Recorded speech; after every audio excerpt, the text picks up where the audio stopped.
Donc on va méditer la parole de Dieu ensemble, et je vous invite à ouvrir vos Bibles dans l'Épître aux Colossiens. Donc, l'Épître aux Colossiens, et nous allons lire à partir du verset 1er. Alors ce matin, nous allons parler d'un sujet que j'ai eu à cœur. Je l'avais déjà partagé avec les jeunes plusieurs fois, et même les ados. Et j'ai eu à cœur de le partager avec l'Église entière ce matin. On va parler des addictions. Et d'une en particulier, un peu plus que les autres. Donc Colossiens, chapitre 3, verset 1er. Donc Paul, vous savez, les épîtres sont divisées en deux parties. Une partie où il explique les réalités spirituelles et puis une partie où il explique les conséquences de ces réalités spirituelles. Et juste avant, au chapitre 2, je vous le lis, il va dire qu'on a été enseveli avec Jésus par sa mort et qu'on est ressuscité avec lui des morts. Et donc dans Colossiens 3, verset 1er, il dit « Si donc vous êtes ressuscités avec Christ », donc il s'adresse à des hommes et des femmes qui sont nés de nouveau. « Si donc vous êtes ressuscités avec Christ, recherchez les choses d'en haut, où Christ est assis à la droite de Dieu. Affectionnez-vous aux choses d'en haut et non à celles qui sont sur la terre. Car vous êtes morts et votre vie est cachée avec Christ en Dieu. Quand Christ, votre vie, paraîtra, alors vous paraîtrez aussi avec lui dans la gloire. Faites donc mourir les membres qui sont sur la terre, l'impudicité, l'impureté, les passions, les mauvais désirs et la cupidité qui sont une idolâtrie. C'est à cause de ces choses que la colère de Dieu vient sur les fils de la rébellion, parmi lesquels vous marchiez autrefois lorsque vous viviez dans ces péchés. Amen. Donc l'apôtre Paul nous exhorte à nous attacher aux choses d'en haut, puisqu'on est ressuscité avec Christ et qu'on est mort avec lui aux choses de la terre. Et il nous dit qu'on doit rechercher les choses d'en haut et faire mourir certaines choses qui sont terrestres, qui sont sur la terre. Et donc Paul, au verset 5, va faire une liste de plusieurs choses qu'un enfant de Dieu doit rejeter, se dépouiller, mourir à ces choses. Cette liste, on peut la regarder rapidement. La première, c'est l'impudicité. Dans le grec, c'est porneia. En quelques mots, c'est tout ce qui est en rapport avec la sexualité et qui n'est pas autorisé. En gros, c'est la sexualité en dehors du mariage entre un homme et une femme. Et ça inclut absolument tout. Ça inclut les adultères. Ça inclut les rapports hors mariage. Ça inclut les rapports hors nature. Et c'est de ce mot-là, porneia, que vient le mot pornographie. Ensuite, c'est pareil de l'impureté. Alors, dans le grec, akartia, c'est tout ce qui est impur en pensée et en acte. C'est l'impureté dans tous les sens du terme, que ça soit sensuel, que ça soit la luxure, que ça soit la corruption, même au niveau de l'argent, que ce soit la dépravation, c'est tout ce qui est impur. Il nous est parlé des passions. Les passions, dans le grec, c'est pathos. C'est tout ce qui est incontrôlable. C'est tout ce qu'on aime tellement que ça prend toute la place et il n'y a plus aucune maîtrise de soi. Ça, c'est les passions. Il nous est parlé des mauvais désirs, épithumia. C'est tout ce qui nous porte vers ce qui est interdit, ce qu'on n'a pas le droit de faire. Et il nous est parlé de la cupidité, la plexonexia. Ah oui, j'ai révisé mon grec. C'est tous les désirs avides. C'est quand on en veut toujours plus. C'est la cupidité, c'est l'avarice. Et toutes ces choses-là, c'est de l'idolâtrie. Donc c'est vrai que dans le monde, on parle souvent d'addiction, mais le mot, on va dire, qui est plus biblique, c'est surtout tout ce qui est des passions. Souvent dans la parole, le mot passion, il est utilisé, qu'il faut fuir les passions qu'il y a dans le monde, ces désirs incontrôlés pour certaines choses. Et c'est vrai qu'aujourd'hui, dans le monde actuel, on parle souvent d'addiction. Alors j'ai regardé, une addiction, c'est quoi ? Quelqu'un, il est addict, ou il est dans une addiction, c'est quand il y a une dépendance à une substance ou une activité qui génère du plaisir. Une dépendance.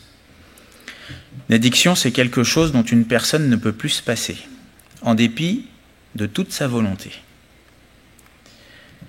Une addiction, je prends le dictionnaire, hein, c'est une conduite qui repose sur une envie répétée et irrépréhensible de faire et de consommer quelque chose, ou de consommer quelque chose. Et on ne peut plus s'en soustraire. Bon, vous avez bien compris qu'on va parler du péché, hein, parce que ce serait une définition du péché. Une addiction, ça peut être lié à des substances, comme l'alcool, les médicaments, les drogues, la cigarette. Mais une addiction, c'est pas forcément lié à des substances. Il y en a certains qui sont addicts aux jeux d'argent, aux jeux vidéo, à Internet, au sport. C'est pas mon cas. Mais ce que je veux dire, c'est que les addictions, et même si c'est pas lié à une substance qu'on prend, ça produit quand même quelque chose dans notre tête qui fait qu'on en a besoin. C'est quand même chimique. Bon, en gros, si on devait résumer ce que c'est, une addiction, c'est tout ce qu'un homme fait ou prend et qui le rend esclave. Plus fort que lui, c'est plus fort que lui. Vous avez déjà entendu cette expression, mais c'est plus fort que moi. Et bien voilà, vous êtes addict, si c'est le cas. Et dans la parole, le terme employé, des fois les scientifiques, ils essayent d'expliquer les choses parce qu'ils n'ont pas la notion spirituelle aussi. On est corps, âme et esprit. Mais la parole nous parle du péché. Et le péché, ça produit une addiction. Dès qu'on pêche un peu, eh bien on pêche plus. C'est comme ça. Jusqu'à ce qu'on puisse plus s'en sortir. Et en tête de liste, la liste que Paul va citer au verset 5, la toute première qu'il va citer, c'est « Faites donc mourir les membres qui sont sur la terre », et il commence par l'impudicité. Donc comme j'ai dit, porneia. Et s'il y a bien un domaine où il y a de l'addiction et où les gens sont attrapés par une addiction, c'est bien la pornographie. Alors j'en parle. Pourquoi j'en parle? Alors vous allez me dire, c'est bizarre de parler ça un dimanche matin. Effectivement, ça fait un peu bizarre. Mais je l'ai eu à cœur, alors je le fais. Parce que dans le domaine des addictions, si on regarde les statistiques, s'il y en a bien une qui détrône toutes les autres, et de loin, c'est celle-là. La pornographie. Si on regarde les statistiques, c'est assez hallucinant. Alors je ne vais pas vous faire toutes les statistiques, vous pouvez aller sur Internet et les regarder, mais il y a quand même des chiffres. L'âge moyen où un jeune est exposé à ça, c'est 11 ans. Ouais. Donc à 11 ans, ça veut dire qu'il y en a 1 sur 2 qui a déjà vu ça. J'ai envie de dire, écoutez, si nous on n'en parle pas, le monde il va s'en occuper. N'est-ce pas? Et si on ne peut pas dire les choses parce que la Bible en parle, écoutez, si on ne le dit pas par pudeur alors que la Bible en parle, à un moment l'Église, on doit prêcher toute la parole, d'accord? Pas une partie qui nous gêne ou qui nous met mal à l'aise. Effectivement, ça ne me met pas à l'aise. À 14 ans, 94% des jeunes y auront été exposés volontairement ou accidentellement. Et ça, c'était en 2016. Donc, je pense qu'on a dû gratter 1 ou 2% en plus. Ça veut dire qu'à 14 ans, vous prenez 100 jeunes, il n'y en a que 6 qui ont été épargnés. Ils avaient fait une étude en 2007 dans les églises en Amérique. Bon, alors, en Amérique, vous allez me dire, tout le monde se pense né de nouveau, c'est vrai. Mais c'était catastrophique, quand on regardait les chiffres. Que ça soit chez les hommes, que ça soit chez les femmes, que ça soit chez les jeunes, que ça soit chez les personnes âgées, que ça soit chez les pasteurs ou que ça soit chez les fidèles, c'était la catastrophe. Et je me doute que le Covid, vous savez, qui a bloqué les gens chez eux, ça n'a pas dû arranger les choses. Je pense que des personnes, peut-être les personnes âgées se diront « Oh bah non, pas nous ». Je crois qu'aujourd'hui, on arrive dans une génération où les personnes âgées savent utiliser Internet et peuvent se faire avoir et tomber dans des pièges comme celui-ci. Aujourd'hui, on est dans une société, alors là, je ne vous apprends rien, où la sexualité hors mariage, elle est banalisée. Mais alors banalisée, comme c'est pas possible de la banaliser. C'est toléré, c'est encouragé, et j'ai envie de dire, bon, c'est de bonne guerre. Le monde, c'est le monde. Le monde, il déteste Dieu, donc il déteste tout ce que Dieu aime et veut. Dans le monde, on appelle bien ce qui est mal, et on appelle mal ce qui est bien. Là, je suis un grand méchant, mais bon, pour le monde. Mais ce que pense le monde n'a que peu d'importance. Dans le monde, on appelle vérité le mensonge, et on appelle mensonge la vérité. Mais c'est clair. Et je vais rappeler quelque chose d'assez simple, mais il faut le dire. C'est que dans la parole, on voit très clairement que tous les péchés qui sont en rapport avec la sexualité, ce sont des péchés qui sont graves aux yeux de Dieu. C'est grave. Et j'ai envie de dire que dans le monde, on appelle mal le bien, bon, ok. Mais c'est normal aussi que dans l'Église, le mal soit appelé le mal. Et que le bien soit appelé le bien. Dans une Église, c'est normal que la vérité soit prêchée et que le mensonge soit dénoncé. Et dans la parole, c'est clair, à cause de ces choses, on l'a lu au verset 6, c'est à cause de ces choses que la colère de Dieu vient sur les fils de la rébellion. Ces choses-là provoquent la colère de Dieu. Et même ces choses-là sont le signe que la corruption a atteint son paroxysme et que la colère de Dieu, elle est imminente. Si vous regardez dans la parole, à chaque fois que les hommes se sont livrés à ces choses-là et s'y sont livrés de plus en plus, la colère de Dieu a atteint. Sauf que c'était localement, à part pour Noé, où là c'était globalement, mais Dieu a fait une alliance, donc il ne va plus le faire par l'eau. Il le fera par le feu. Dans 2 Pierre chapitre 2 verset 5, j'insiste un peu, mais c'est important. Dans 2 Pierre au chapitre 2 et au verset 5, Pierre va dire, en parlant de Dieu, « S'il n'a pas épargné l'ancien monde, mais s'il a sauvé Noé, lui 8e, ce prédicateur de la justice, lorsqu'il fit venir le déluge sur un monde d'impies, s'il l'a condamné à la destruction et réduit en cendres les villes de Sodome et Gomorrhe, les donnant comme exemple aux impies à venir. Et s'il a délivré le juste Lot, profondément attristé de la conduite de ces hommes sans frein dans leur dissolution, car ce juste qui habitait au milieu d'eux tourmentait journellement son âme juste à cause de ce qu'il voyait et entendait de leurs œuvres criminelles. Le Seigneur s'est délivré de l'épreuve, les hommes pieux, et réservé les injustes pour être punis au jour du jugement. » Bon, c'est clair. On voit que Sodome et Gomorrhe nous ont été donnés comme des exemples pour les impies à venir.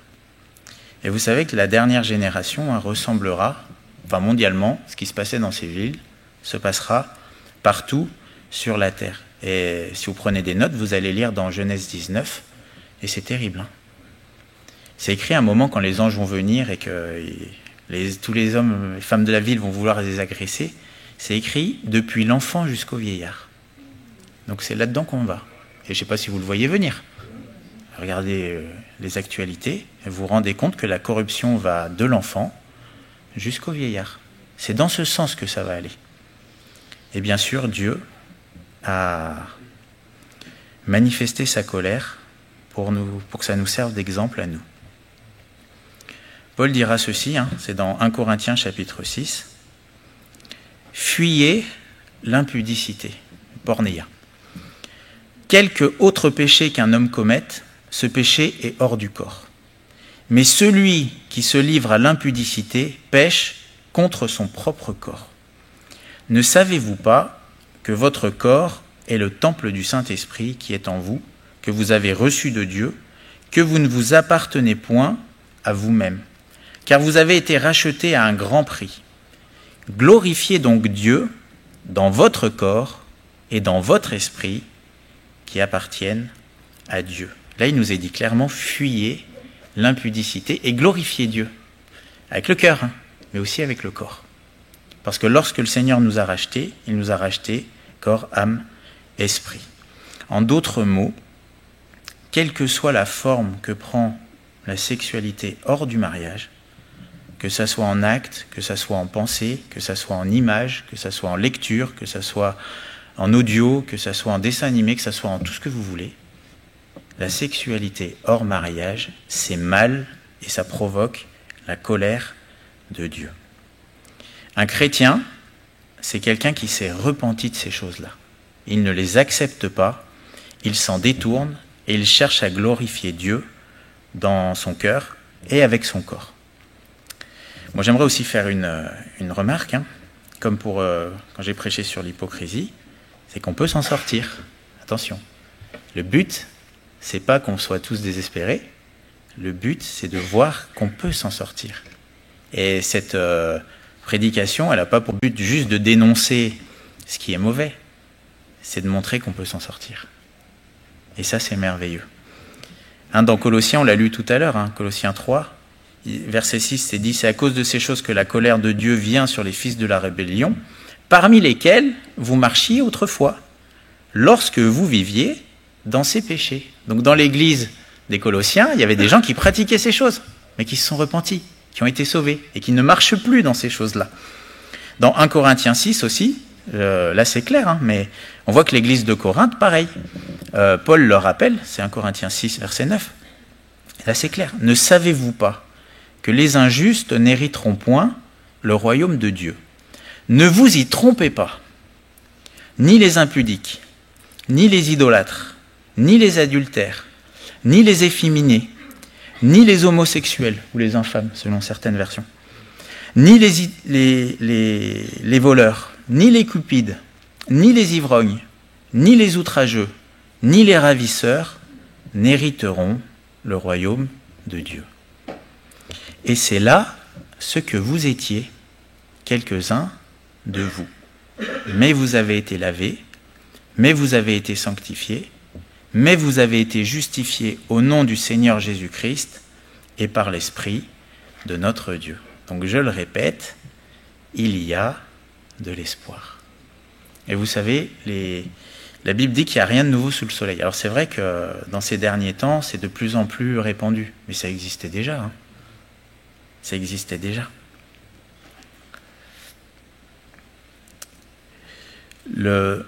Les péchés d'ordre sexuel, si Dieu est aussi sévère, c'est qu'il y a vraiment une raison. Parce que les conséquences, elles sont destructrices. Et on voit que quand quelqu'un se livre à ça, il devient de plus en plus méchant. Comme dans les villes de Sodome et Gomorrhe. Et même les gens du monde qui voient les effets sur les enfants dénoncent ces choses et voient très bien à quel point, quand on se livre à ces choses-là, il y a une violence qui augmente dans le cœur des gens. Et je pense que c'est des choses avec lesquelles, quand on est chrétien, on ne doit surtout pas jouer. J'ai noté l'exemple de Samson. Vous savez, Samson, il avait l'onction, mais il a joué avec le feu. Et vous savez comment ça s'est passé après. Bon, il a perdu l'onction, instantanément. Ses cheveux, je ne sais pas combien de temps ça a mis à le tondre, mais ça n'a pas dû prendre bien longtemps. Et il a tout perdu, sa consécration. Il a perdu sa force. On lui a crevé les yeux, il a perdu sa vision. Il a été enchaîné, et puis s'est retrouvé à tourner en rond une meule, chose que faisaient les animaux. Mais vous savez, il y a peut-être des chrétiens qui sont comme ça. Ils ont perdu l'onction, ils ont perdu leur force, ils ont perdu leur vision spirituelle, ils sont enchaînés, et ils tournent en rond dans les geôles du diable. Je vais vous dire, moi je l'ai vécu, je sais ce que c'est, à cause de la pornographie. Alors on va dire, pourquoi il dit ça ? Parce que je vois dans la parole que David, il n'a pas eu honte de dire qu'il était adultère, et le Seigneur l'a béni. On voit Paul qui n'a pas eu honte de dire qu'il était un meurtrier, mais bien sûr qu'on a honte de ce qu'on a été. Mais par contre, on n'a pas honte de ce que Jésus a fait. Parce que quand le Seigneur délivre, il délivre. Et si l'homme que j'étais dans le passé, complètement désespéré, il se retrouve aujourd'hui à être complètement libéré depuis des années et à prêcher, écoutez, il y a de l'espérance. Même si ça fait des années, même si ça fait des décennies, même si ça fait longtemps que vous tournez, que vous savez même plus ce que ça veut dire que d'être libre, il y a de l'espérance parce que Dieu est un sauveur. Alors pourquoi j'ai autant insisté sur le fait que c'est grave ? Parce que c'est grave. Et qu'il ne faut pas traiter ça à la légère et que ce n'est pas des péchés comme les autres, ces péchés qui touchent à ce niveau-là. Et que ce n'est pas parce qu'on est dans un monde où il y a de plus en plus de ces choses et où les enfants ils sont confrontés de plus en plus tôt, que ça veut dire qu'il ne faut pas en parler, on peut s'en sortir. Alors j'ai noté 7 choses, je vais aller vite. Si vous voulez, si vous prenez des notes, vous pouvez après approfondir ces points. Le but, c'est pas de faire une étude exhaustive, sinon ce serait trop long, mais quand même 7 choses pour celui qui veut s'en sortir. Parce que, vous savez, il y a ce qu'on paraît être, puis il y a ce qu'on est dans le cœur. Ça m'a fait, on terminera avec cette image de Naaman. Vous savez, Naaman le Syrien, vainqueur au combat, etc. Mais bon, dans le secret, hein, il était atteint par la lèpre. Et la lèpre, elle allait grandissant. Vous savez, on peut faire le beau devant tout le monde. Hein. Moi, je l'ai fait longtemps, donc je sais ce que c'est. Hein. Je sais bien faire. Hein. On dit Alléluia, on dit Amen, on se tient bien à carreau, etc. Mais bon, quand la porte elle est fermée, que vous êtes tout seul, hein, L'important, c'est pas de faire la comédie, c'est d'être vrai. Alors, pour celui qui veut s'en sortir et qui s'est repenti, parce qu'on peut se repentir et malheureusement être encore esclave du péché. Ça, on l'a vu plusieurs fois. Hein. Mais vous connaissez ce passage dans Romains 7 où Paul va dire « Je fais le mal que je ne veux pas et je ne fais pas le bien que je veux. Misérable que je suis, qui me délivrera ?» Donc on peut avoir choisi le bien, on peut avoir renoncé à ces choses-là et pourtant être encore esclave. Et il y a beaucoup de chrétiens, quand on discute avec eux, on se rend compte que c'est pas qu'ils veulent pas, ils se sont vraiment repentis, mais c'est qu'ils n'y arrivent pas. Et pourquoi ? Et la première clé, et ça c'est peut-être la plus importante, et c'est celle-là sur laquelle je vais m'arrêter un peu plus, ce qu'il faut comprendre, hein, mais quand on le dit ça paraît évident, mais c'est une réalité, c'est que pour être sauvé du péché, il faut un sauveur. On ne peut pas se sauver soi-même du péché. Pour être sauvé, il faut un sauveur. Et on rencontre des chrétiens qui luttent par leur propre force contre une addiction. Mais que ce soit celle dont j'ai parlé, mais ça peut être l'alcool, la drogue, etc. C'est terrible. Parce que quand le corps, il veut, eh ben, c'est compliqué. Et souvent, on se rend compte que les chrétiens, ils luttent de toute leur force contre une addiction. Mais ça ne suffit pas. Et quelqu'un qui est dans une addiction se rend très vite compte qu'effectivement, ses efforts ne suffisent pas. Et souvent, il y a une sorte de comment ça s'appelle ? De spirale infernale de désespoir. Parce qu'on veut s'en sortir, on n'y arrive pas, là on désespère encore plus. On essaye de s'en sortir, on n'y arrive pas, on désespère encore plus. Puis à un moment, on arrive au fin fond du désespoir, jusqu'à même douter de son salut, de douter de absolument tout. Pourquoi ? Parce qu'on n'y arrive pas. Mais écoutez, la première clé, elle est toute simple. C'est qu'on ne peut pas s'en sortir tout seul. C'est impossible. Un chrétien qui lutte par ses propres forces contre une addiction, il est en train de combattre un combat qu'il ne peut pas remporter, et il est en train d'essayer de remporter une victoire qui a déjà été remportée. Parce que la Bible nous parle de Jésus-Christ, qui est le sauveur des hommes. Et l'évangile, c'est une bonne nouvelle, et cette bonne nouvelle ne consiste pas à dire « fais pas ci ou fais ça ». Cette bonne nouvelle, c'est l'annonce de Jésus qui est venu et qui a vaincu le péché sur la croix. Et ce que nous ne pouvons pas faire, lui, il l'a fait pour nous à la croix. Et il n'y aura jamais de chrétien qui arrivera par ses propres efforts à vaincre le péché. Ceux qui sont vainqueurs du péché, ce n'est pas ceux qui ont plus de force qu'un autre, c'est ceux qui se confient dans la victoire de Jésus à la croix. Je vais prendre une image. Vous connaissez ce récit de David et Goliath, vous savez ? Et souvent on entend des prédications, il faut faire comme David, il faut prier, prendre la pierre, etc. Mais écoutez, quand on est face à une addiction, j'ai envie de dire, on n'est pas David, hein. On est comme tout le peuple qui a peur, parce que le Goliath, il est trop grand, trop fort, trop puissant. Et même tout le peuple était découragé rien qu'à le voir. Mais la bonne nouvelle, hein, c'est qu'il y a un David qui est descendu du ciel, qui est allé affronter le Goliath et qui l'a vaincu. Et un chrétien, hein, c'est pas un David qui va dans l'arène. Hein. Un chrétien, c'est quelqu'un qui s'engouffre dans la victoire de David, qui est déjà venu. C'est lui qui a vaincu le péché. Nous, on n'est pas les David. Nous, on est ceux du peuple qui ont la victoire parce que David l'a remporté sur Goliath. Et bien à la croix, Jésus est descendu et a remporté la victoire sur le péché. Alors vous allez me dire, mais il n'y a rien à faire alors. Attention, c'est pas parce que Jésus a remporté la victoire sur le péché que j'ai plus rien à faire. Mon combat à moi, il consiste à croire en la victoire de Jésus. Et vous savez, il y a vraiment une différence entre croire en ses efforts, c'est-à-dire essayer par ses efforts et puis jamais y arriver, et croire dans la victoire de Jésus. C'est pas la même chose. Parce que si vous croyez dans vos efforts, vous n'y arriverez jamais. Si vous croyez dans la victoire de Jésus, c'est pas que vous allez vaincre, c'est que Jésus va vaincre, a vaincu, pour vous. Dans 1 Pierre au chapitre 5, il nous est dit, verset 8, « Soyez sobres, veillez, votre adversaire le diable rôde comme un lion rugissant, cherchant qui il dévorera. » Et au verset 9, c'est écrit, « Résistez-lui avec toutes vos forces. » Non. Résistez-lui avec une foi ferme. Vous voyez ? Le seul moyen de résister au péché, à l'ennemi qui tente et qui pousse au péché, c'est avec une foi ferme. Une foi dans la victoire de Jésus à la croix. C'est ce qu'on voit depuis quelque temps. Sachant que les mêmes souffrances sont imposées à vos frères dans le monde. Et oui, parce que résister au péché, ça produit de la souffrance. Quelqu'un qui veut être délivré des addictions, il va forcément souffrir. Et oui, c'est comme ça. Mais c'est possible par la foi en Jésus-Christ.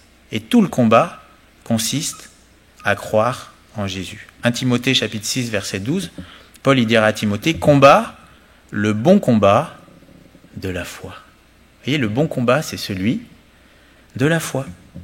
Ça veut dire quoi ? Ça veut dire que lorsque je suis tenté, lorsque le corps il veut quelque chose, lorsque mon esprit est en train de s'incliner vers quelque chose qui n'est pas bon, qu'est-ce que je fais ?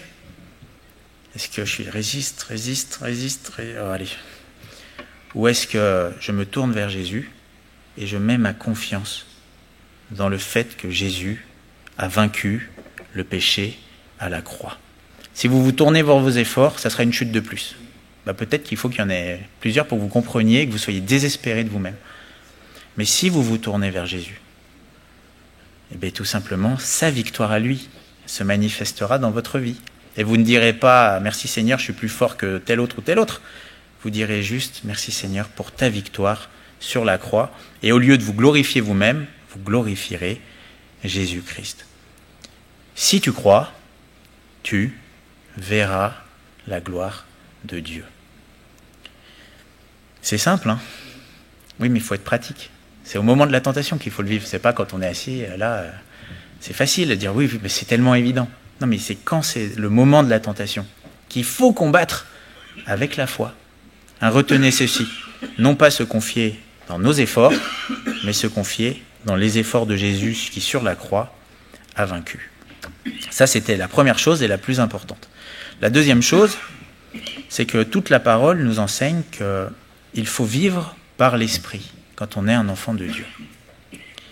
Jésus dira qu'il est avantageux qu'il s'en aille parce que il faut que le Consolateur vienne vers nous.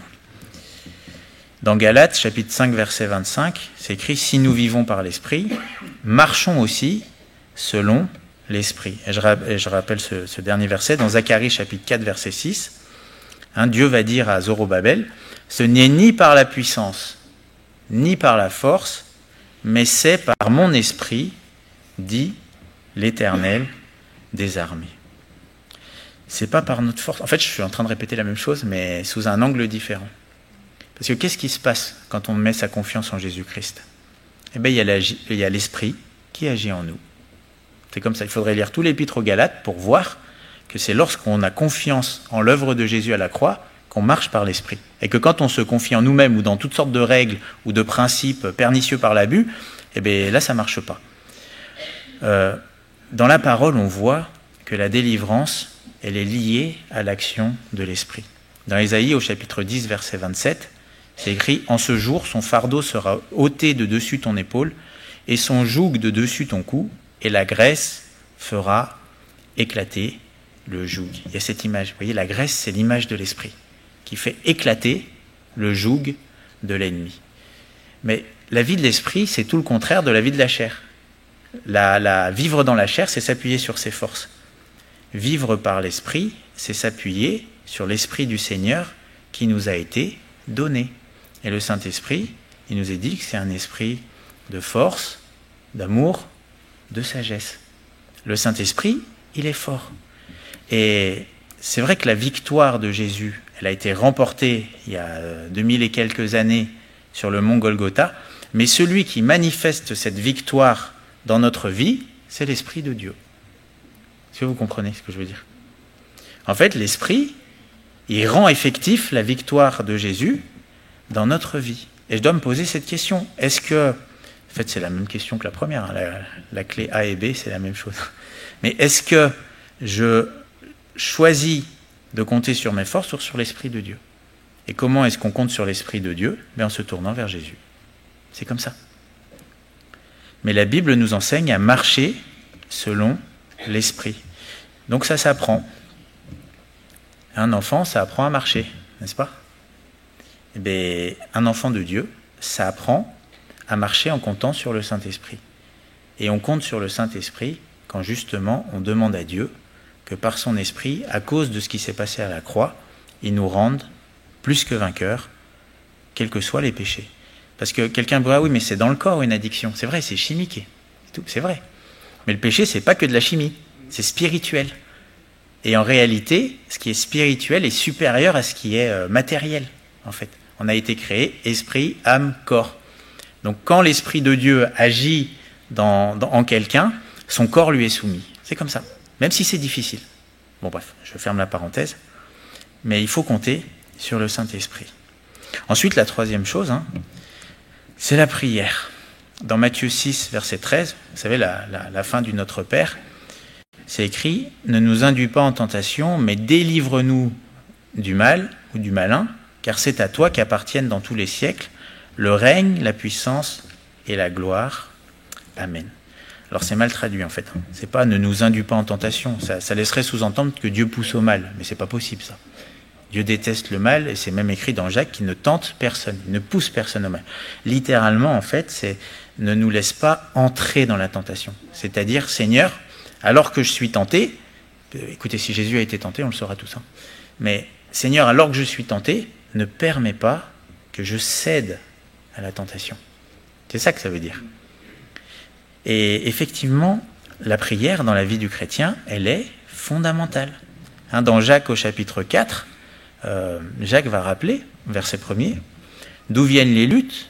D'où viennent les querelles parmi vous? N'est-ce pas de vos passions qui combattent dans vos membres? Vous convoitez et vous ne possédez pas. Vous êtes meurtrier et envieux et vous ne pouvez pas obtenir. Vous avez des querelles et des luttes et vous ne possédez pas parce que vous ne demandez pas. » Si Jésus enseigne à prier afin de lui demander qu'il nous garde du mal, c'est qu'on voit que ça passe par la prière. Quelqu'un qui ne prie pas, il ne peut pas être victorieux. Parce que prier, c'est quoi?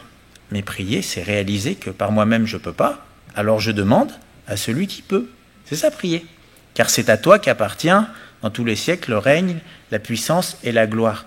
Prier, c'est s'en remettre à celui qui règne, qui a la puissance et qui a la gloire. Et si Dieu décide qu'on ne cède pas au mal, écoutez, on ne va pas céder au mal. Mais notre part à nous, c'est de lui demander. Dans le psaume 50, verset 15, c'est écrit « Invoque-moi au jour de la détresse, je te délivrerai et tu me glorifieras. » Vous voyez comment ça passe? Invoque-moi. C'est quoi invoquer? C'est appeler à l'aide quelqu'un de plus fort que nous. C'est appeler celui qui est plus fort. Invoque-moi, donc appelle-moi à l'aide, je te délivrerai, ça c'est la part de Dieu, et tu me glorifieras, c'est la part de l'homme. Vous voyez la prière? À l'aide, il m'aide, je le glorifie. Mais combien quand il y a une addiction, c'est important d'être en prière. C'est-à-dire, dès qu'il y a le combat, de suite se tourner vers Dieu pour lui demander de l'aide. Plutôt qu'essayer de faire par moi-même, et puis quand c'est trop tard, me tourner vers Dieu pour lui demander pardon. Sachant qu'il pardonne, c'est le dernier point. Donc en fait, on voit les grandes étapes. C'est d'abord, je reconnais que je suis pécheur, je me détourne du mal. Mais je reconnais aussi que même si je me détourne du mal, je n'ai pas la puissance en moi-même de y arriver. Je me détourne du mal et je me détourne vers Jésus, qui a vaincu le péché, et je choisis de placer ma confiance non pas en moi, mais en lui et ce qu'il a fait à la croix. Je lui demande par la prière. Et en réponse à la prière et à la foi, par l'Esprit de Dieu, il y a la victoire de Jésus qui se manifeste dans ma vie. Écoutez, moi je l'ai vécu, je peux témoigner que c'est vrai. Que quand on croit, on voit la gloire de Dieu. Et vous savez, quand on sera au ciel, personne ne se glorifiera lui-même. On remerciera tous le Seigneur Jésus pour ce qu'il a fait lui à la croix. Parce que sans lui, c'est impossible. Il y a quand même d'autres petites choses pour nous aider.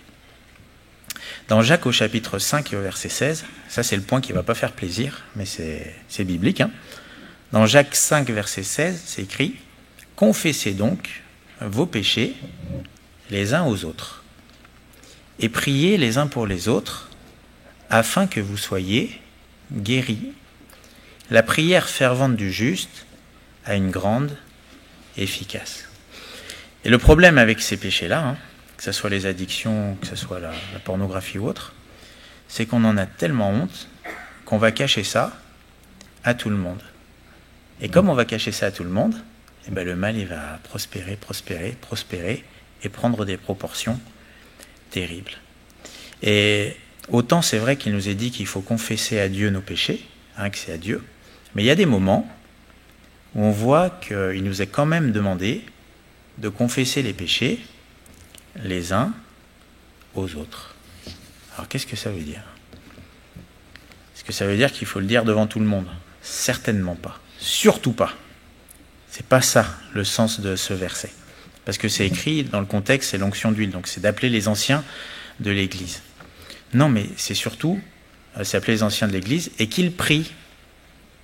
En fait, c'est demander de l'aide à quelqu'un de confiance. Hein. Parce que si c'est celui qui va raconter à tout le monde vos problèmes, ça, c'est pas quelqu'un de confiance. Ou si c'est quelqu'un qui a déjà la pierre en main pour vous lapider, c'est pas lui qu'il faut dire le péché, n'est-ce pas? Mais par contre, il peut y avoir des frères, des sœurs, qui peuvent non pas venir nous aider à coup de psychologie ou de ceci ou de cela, mais qui peuvent prier pour nous et demander au Seigneur sa grâce. Des fois, vous savez, il y a des grands combats qui nécessitent qu'on soit à plusieurs. Ecclésiaste 4, verset 9, « Deux valent mieux qu'un ». Verset 10, « Car s'il tombe, l'un relève son compagnon ».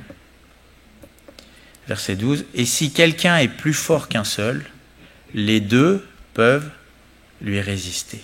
Et la corde à 3 fils ne se rompt pas facilement. » Et c'est vrai qu'il y a quelque chose qui est réel, c'est que des fois, quand c'est trop important, il faut savoir demander de l'aide. Des fois, quand le combat est trop violent, trop dur, il faut savoir se tourner vers quelqu'un, un frère, une sœur, qui par définition ne nous jugent pas, parce qu'eux aussi ont leurs problèmes avec leurs péchés, ou ont été délivrés de péchés, donc ils ne vont pas nous jeter la pierre, pour prier et demander au Seigneur sa grâce. Mais ça, c'est un principe. Quand on cache les choses, mais des choses aussi graves, mais à un moment, il faut que ça vienne à la lumière. Et on le voit dans la parole. Vous allez dire, oui, mais j'ai trop honte. Oui, mais bon, si on veut être délivré, des fois, il faut aussi passer par là. Je parle aux jeunes, hein, mais si vous êtes tombé là-dedans, mais peut-être dites-le à vos parents, pour qu'ils puissent vous aider. Si à l'école, on vous a montré des trucs qu'il ne faut pas, vous savez très bien que c'est pas bien, mais allez le dire à vos parents. Et puis peut-être les parents, hein, quand je rebondis sur le don spirituel qu'on a eu tout à l'heure, c'est aux parents d'éduquer. Hein. Parce que si vous laissez l'école éduquer vos enfants, alors là, mes pauvres, enfin pardon, c'est pas la bonne expression, mais ils vont pas les pousser dans les voies de Dieu. Si vous le faites pas, mais c'est à l'enfant, aux parents d'enseigner l'enfant. C'est votre responsabilité. Si Dieu vous les a confiés à vous, eh bien c'est à vous de les enseigner. Et puis si y a pas les parents ou que c'est compliqué, mais je crois que le Seigneur il peut mettre sur notre cœur un frère, une sœur de confiance, qui saura se taire, qui vit dans la grâce pour vous aider à en sortir, pour prier. Voilà. Un autre point, Paul va dire, on l'a lu tout à l'heure, fuyez l'impudicité. Et vous savez, bon alors, c'est vrai qu'on peut s'en sortir, mais il ne faut surtout pas y rentrer dedans. Ou quand on est en train de s'en sortir, eh bien, écoutez, s'il y a bien une chose qu'il faut faire, c'est fuir. Un Proverbe 4, verset 23, « Garde ton cœur plus que toute autre chose, car de lui viennent les sources de la vie. » Et dans 1 Corinthiens 6,18, on l'a lu tout à l'heure, fuyez l'impudicité. Ça veut dire quoi? Ça veut dire qu'il y a des péchés, il faut fuir. Si vous vous y exposez, c'est trop tard. Est-ce que vous comprenez ce que je veux dire? Et Joseph, quand il a été confronté à une possibilité d'adultère, il n'est pas resté avec Madame Potiphar lui dire « Ah non, non, non, c'est pas bien ». Bon, il a juste dit « Non, je ne peux pas faire ça à mon maître ». Puis à un moment, face à l'insistance, qu'est-ce qu'il a fait? Il a fui. Et ça, c'est vraiment quelque chose d'important. Si vous ne fuyez pas l'impudicité, c'est automatique, vous vous ferez avoir. Si vous ne détournez pas le regard des choses qu'il ne faut pas regarder, c'est mécanique, vous vous ferez avoir. Et je parle autant aux frères qu'aux sœurs. Achan, quand il a été tenté, il va dire « J'ai vu, j'ai convoité, j'ai pris ». Il a pris parce qu'il a convoité parce qu'il a vu. Et il y a des moments, si on ne détourne pas les regards de certaines choses, il y a un danger. Quelqu'un va dire ça, le premier regard, c'est pas un péché. L'autre, il tourmentait son âme journellement à cause de ce qu'il voyait. Bon, on n'est pas aveugle, d'accord? Mais le deuxième regard, ça c'est péché. Parce que le deuxième, il est volontaire. Et il faut faire très attention à ce qu'on regarde. Job, il va dire ceci, Job 31, verset 1er, « J'avais fait un pacte avec mes yeux, et je n'aurais pas arrêté mes regards sur une vierge. » Vous voyez, Job va dire « J'avais fait un pacte avec mes yeux ». C'est beau cette expression. Est-ce que vous ne voulez pas faire ce pacte? Surtout avant l'été. Enfin non, mais tout le temps. Mais l'été, c'est particulier. Il faut faire un pacte avec ses yeux. Vous savez, il y a des choses, il ne faut jamais arrêter ses regards dessus. Et s'il y a des choses qui vous exposent à ça, il faut fuir, il faut couper. Mais je vais être concret, il faut être concret. Imaginez, vous lisez un article d'actualité, etc. Hop, une petite pub avec un homme ou une femme toute nue ou dénudée. Continuez pas à lire l'article, fuyez. Vous comprenez? Si vous voyez un film, puis qu'il commence à y avoir des choses sous-entendues même, fuyez. Il ne faut pas dire non, je résiste, allez, ça je mets de côté, allez, j'endure. Non. Il faut fuir ces choses-là. Fuyez l'impudicité. J'avais fait un pacte avec mes yeux. Parce qu'il suffit que les yeux s'arrêtent une fois, 2 fois, 3 fois. Allez, c'est fini. Et après, pour vous en sortir, il faut fuir ces choses-là. Une autre chose que j'ai notée, l'avant-dernière, j'ai noté aussi l'importance du culte personnel. Parce que la foi, oui, il faut avoir la foi en Jésus-Christ, mais la foi, il faut la nourrir. Et vous savez, la Bible parle, Jésus demandera, lorsqu'on prie, « Donne-nous aujourd'hui notre pain quotidien », la nourriture dont on a besoin. Mais il y a la nourriture physique, mais il y a aussi la nourriture de notre âme. Et d'où vient la foi? La foi vient de ce qu'on entend, ça vient des paroles de Christ, de Dieu. Si je veux avoir une foi ferme, je dois la nourrir tout le temps. Si le seul moment de ma semaine où je suis exposé à la parole, c'est quand je viens à l'église, mais c'est sûr que je vais avoir une foi qui est complètement faible. Là, elle est un petit peu vivifiée, parce qu'on parle de la parole, mais attendez quelques heures et vous verrez. À un moment, si je veux avoir la force nécessaire tous les jours, et pas tenir 1 semaine, 2 semaines ou 3 semaines, ce qu'il faut, c'est que je nourrisse ma foi. Et combien c'est important d'avoir un culte personnel. Vous voyez, moi, quand j'étais jeune, pour être délivré de ce dont j'ai parlé, je pensais qu'il fallait que j'aille à l'imposition des mains. Vous voyez, là, je croyais à la magie.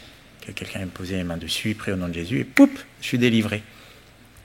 Et des fois, j'allais au camp de jeunesse. Le nombre de fois où je suis allé à l'imposition des mains pour ça. Ça a servi à rien.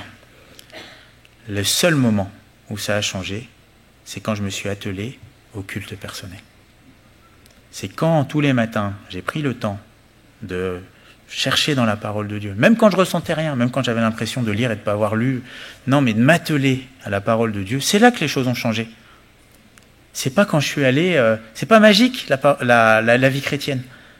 C'est pas parce que c'est spirituel qu'on ne le voit pas que c'est magique. La magie, c'est croire que les choses nous tombent dessus comme ça, par hasard, ou parce que quelqu'un a fait quelque chose. Non, la vie spirituelle, c'est la foi en l'œuvre de Jésus, mais la foi se nourrit sur la parole de Dieu. Et je peux témoigner, attester que c'est pas en allant à des rassemblements que j'ai été délivré des péchés, c'est en lisant ma Bible tous les jours et en y croyant.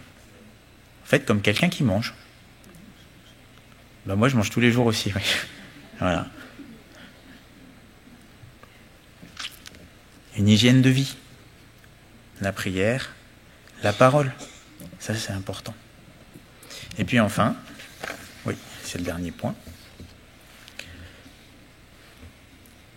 Je crois, et j'ai terminé là-dessus, parce que c'est quelque chose qui moi, m'a beaucoup aidé. Il faut toujours croire au pardon et à la restauration de Dieu, quel que soit le nombre de chutes. Dans Ésaïe 51, verset 3, Dieu va dire « Ainsi parle l'Éternel, ainsi l'Éternel a pitié de Sion, il a pitié de toutes ses ruines. Il rendra son désert semblable à un Éden, et sa terre aride à un jardin de l'Éternel. La joie et l'allégresse se trouveront au milieu d'elle, les actions de grâce et le chant des cantiques, même quand tout est ruiné. Il y a encore de l'espoir avec Dieu. Même si ça fait c'est incontable le nombre de fois que vous avez chuté, il y a de l'espoir. Bon, écoutez, j'ai été dans ce truc-là pendant 15 ans. Alors imaginez l'état de désespoir dans lequel j'étais. Mais je savais une chose, c'est que Dieu pardonne tous les péchés quand on s'en repent. Et je savais qu'il y avait quand même de l'espoir avec Dieu. Ésaïe 55, verset 7, « Que le méchant abandonne sa voie et l'homme d'iniquité ses pensées, qu'il retourne à l'Éternel qui aura pitié de lui, à notre Dieu qui ne se lasse pas de pardonner. » Et ce passage qui, moi, m'a beaucoup aidé, dans Michée au chapitre 7. Alors, Michée, il est dur à trouver. Hein. Dans le livre de Michée au chapitre 7. Michée. Voilà. Et au verset 7, il est dit ceci. Et on voit que c'est pas la joie pour Israël à ce moment-là. Il dit « Pour moi, je regarderai vers l'Éternel, je mettrai mon espérance dans le Dieu de mon salut. Mon Dieu m'exaucera. Ne te réjouis pas à mon sujet, mon ennemi, car si je suis tombé, je me relèverai. Si je suis assise dans les ténèbres, l'Éternel sera ma lumière. Je supporterai la colère de l'Éternel puisque j'ai péché contre lui. » Oui. Alors bien sûr, aujourd'hui c'est Jésus qui a subi la colère de Dieu, mais des fois il y a les conséquences. Et quand on est vraiment repentant, on est prêt à les assumer. Je supporterai la colère de l'Éternel puisque j'ai péché contre lui, jusqu'à ce qu'il défende ma cause et me fasse droit. Il me conduira à la lumière et je contemplerai sa justice. Mon ennemi le verra et sera couvert de honte. Elle qui me disait « Où est l'Éternel ton Dieu ?» Mes yeux se réjouiront à sa vue. Alors elle sera foulée aux pieds comme la boue des rues. Le jour où l'on rebâtira tes murs, ce jour-là, tes limites seront reculées, etc. C'est merveilleux. La restauration de Dieu. Écoutez, vous êtes peut-être assis dans les ténèbres, vous êtes tombés, vous avez péché, mais confiez-vous en l'Éternel. Il pardonne, il relève et il sauve encore aujourd'hui. Et si vous êtes en plein combat, que vous exercez ce qu'on voit depuis quelque temps, cette foi dans l'œuvre de Jésus, et que malgré le fait que vous le faites, il y a encore peut-être des chutes. Écoutez, Naaman, il s'est plongé 7 fois. Peut-être que là, vous en êtes à la 6e fois. C'est pas encore parfait, mais persévérez. Persévérez dans la grâce de Dieu. Persévérez à vous confier en Jésus-Christ. Écoutez, il y aura la 7e fois. Et Naaman, il a eu comme la peau de bébé. Plus de traces. J'ai noté aussi les murailles de Jéricho, elles ne sont pas tombées le premier jour. Il a fallu faire le tour plusieurs jours. Je ne sais pas quel jour c'est. Mais si vous combattez, que vous combattez dans la foi, que vous combattez en vous nourrissant de la parole, que vous combattez dans la prière, que vous résistez, que vous vous relevez à chaque fois que vous tombez parce que vous vous appuyez sur l'Éternel, c'est sûr et certain, vous aurez la victoire. Non, il y aura la victoire de Jésus et vous le glorifierez. Et qui sait, peut-être qu'un jour, il y aura quelqu'un ici qui prêchera parce qu'enfin il aura eu la victoire dont il soupire tant et que le Seigneur fera avec lui ce que peut-être il est incapable d'imaginer aujourd'hui. En tout cas, moi, c'est ce que j'ai vécu. Si on m'aurait dit ça 15 ans en arrière, alors là, il n'y a rien qui est impossible à Dieu. Et c'est ma joie de le glorifier en témoignant de ce qu'il a fait dans ma vie. Écoutez, c'est possible. Adieu. Amen. Alors j'invite les frères qui ont été désignés à s'approcher. Et on va prendre la Sainte Seine. On va se nourrir de l'œuvre de Jésus à la croix. On va se confier dans son sang qui a coulé, son corps qui a été brisé. On va se confier dans sa victoire à la croix. Écoutez, s'il y a quelqu'un qui est par terre, c'est le moment de se relever, en demandant pardon à Dieu et en vous appuyant sur lui. C'est le moment d'espérer en lui et en sa victoire à la croix. Mais je crois aussi que ce moment, c'est un moment aussi où on peut prendre des résolutions. Se résoudre à chercher la victoire en Jésus par la parole, se résoudre à faire son culte personnel, c'est important. Et surtout se résoudre à se détourner de soi et se tourner vers Jésus-Christ. Amen. Quel que soit le péché. Merci Seigneur, parce que ce repas nous rappelle le prix que tu as payé pour notre pardon et pour notre délivrance du péché. Et merci parce que ta parole est la vérité. Et Seigneur, tu as réellement vaincu le péché sur la croix. Et là où c'est impossible à l'homme de prendre certaines victoires, à toi, elles ont toutes été remportées. Tu as tout accompli en Jésus-Christ. Et merci pour ce repas qui nous permet de saisir par la foi ta victoire à toi. Merci parce que c'est ta mort à toi qui nous donne la vie à nous. Et Seigneur, merci parce que tu permets ce repas pour qu'on puisse s'en saisir et nous t'en remercions. Merci Seigneur pour tes souffrances. Merci pour ta mort où le péché a été crucifié. Merci pour ta résurrection où l'Esprit abonde en nous. Que ton nom soit glorifié.